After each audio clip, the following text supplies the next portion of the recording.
Hello, this is Hannah, and welcome back to my channel. I just destroyed a card that I worked on last night and was going to finish tonight, and I messed up my sentiment, and then I messed up my border, so now I'm going to have to start all over again.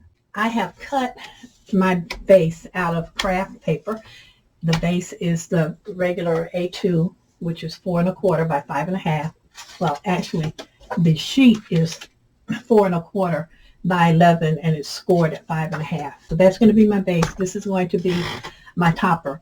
And I think what I'm going to do differently is I may not add the vintage photo around the edge because that made this dark, and I think I want it to be light. So I'm going to do all of my blending on this sheet at the size that it is, and then I'll cut it down to the size that I need. I'm starting with Wilted Violet Distress Oxide. And tap off onto my glass. Now I'm just going around the edges. I have to remember that I am going to trim this down, so I have to come in a little bit. And I'm not trying to do a perfect blend on this because I do want the other colors to fill in some of these blank. Okay, so that's my Wilted Violet. And now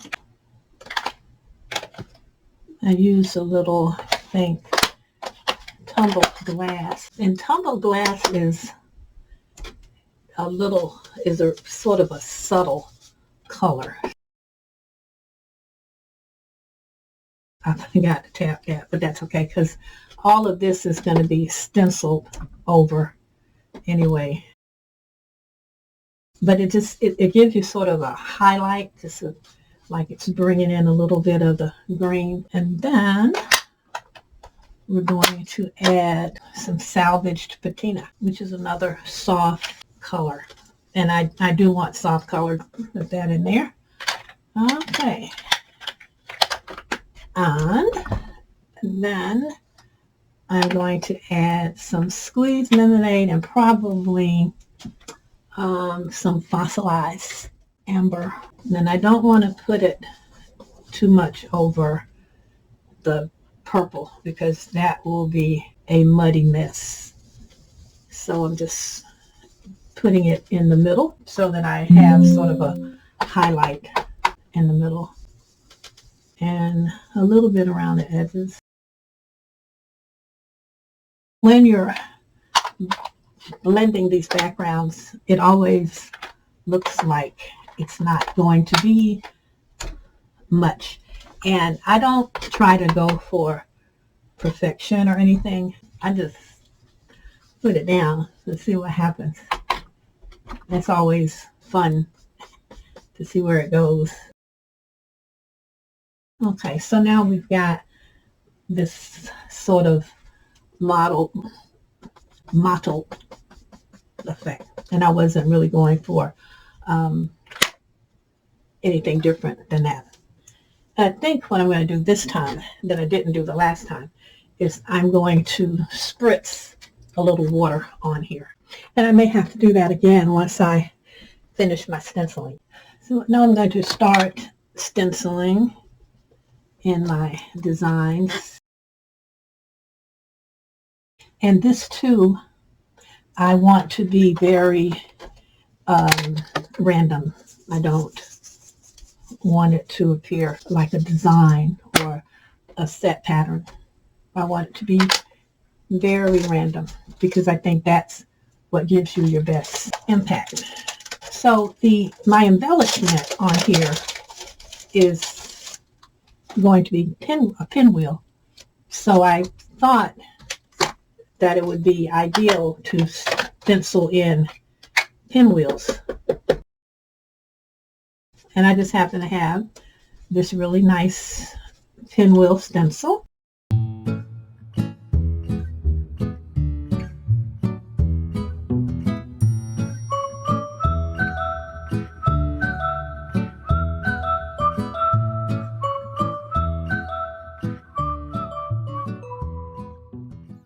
And I'm putting a lot of the pinwheels on the edge because the pinwheel embellishment is so large that if I don't put the embellishments on the edge, put the pinwheels on the edge, you won't be able to see them. So I thought we need to work some green in here.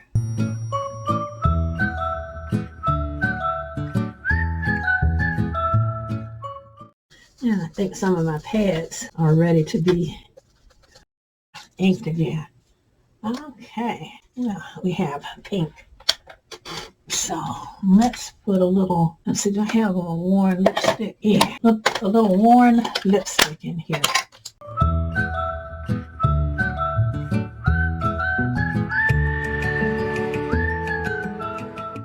That's what we needed. A little red to brighten this up.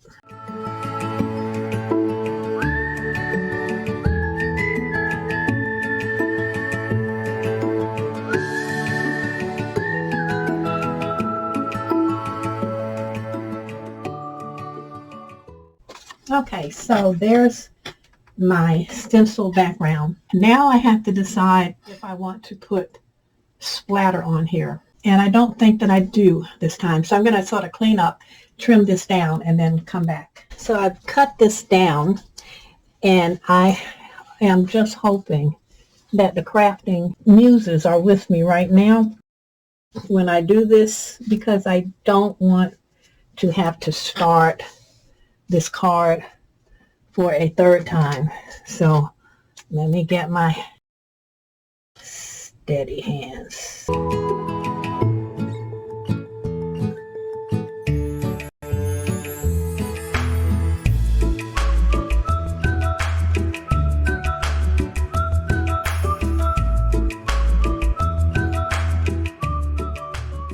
I actually want to go over this one again. I use my Sharpie to create just a tiny border, so it'll appear that it has a black border. And I'm going to put double-sided tape on the back of this. And so now what that makes me have to do is decide about my sentiment. And I'm thinking I may have to put my sentiment on the inside.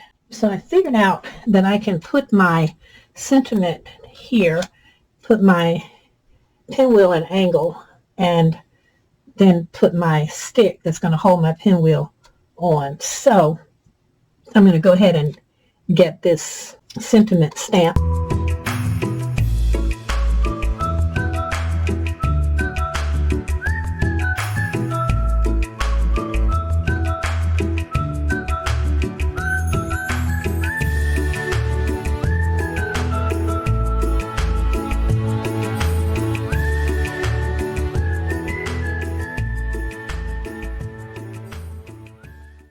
Okay, now that I've stamped my sentiment, I am going to emboss it with clear embossing powder. So I'm just going to put some embossing ink on it. Okay, and now I'm going to, I totally and completely forgot. Try to remember before you emboss to rub your image. Well, I'm just doing around the edges now, but to rub across where you're going to emboss with your anti-static pillow. Now keep the embossing powder where you want it to go.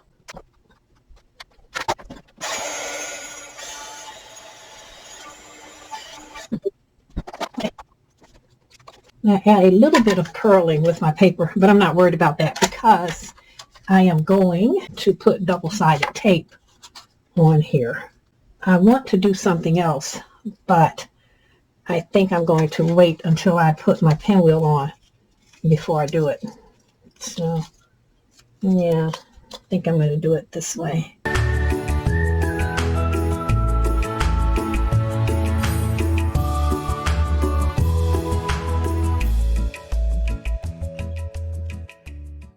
And I'm putting this glue down just to give me some time to move this around just to make sure that my borders are even. Now, it didn't really buy me that much time because this bottom part is not. So I can pull it up. About that, I've got 2 hours to get this done and write my blog post. So it is what it is right now.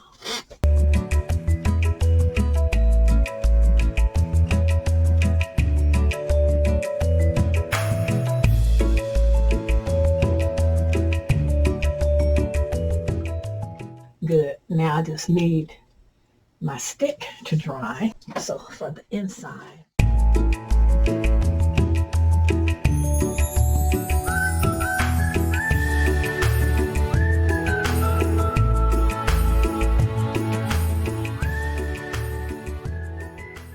So now we have our inside panel, and I cut the paper down to 4 by 5 1/4, so it will fit inside perfectly.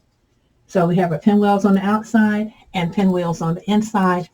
And with this one, I am going to come in with just a little bit of vintage photo just to tone it down a little bit. And I have to be very careful because I'm going to put this very bright rainbow in the after I'll see where I'm going to put it. Sentiment's going to be there. So got my rainbow down, and I'm going to stamp another sentiment inside. All right, so I put my pinwheel down, and let's see if I can hold this up. You'll be able to see the glitter on my stick, and it has glitter glue on it, so I'm sure if I would hold that down, that glue would stick because it's not dry yet. It will stick, but if it's standing up, that's okay. And then on the inside, we have our inside sentiment, and I added just stenciled in some more pinwheels on the inside. I like it. It turned out very well. So I went from this to this. So sometimes when you make a mess, starting over is a good thing. I use the same elements. They're in different places, and I used the same colors, just changed them up a little bit, and added a black border instead of having the the vintage photo around the edges. So wonderful. Now I've got my card, and now all I have to do is do my blog write-up.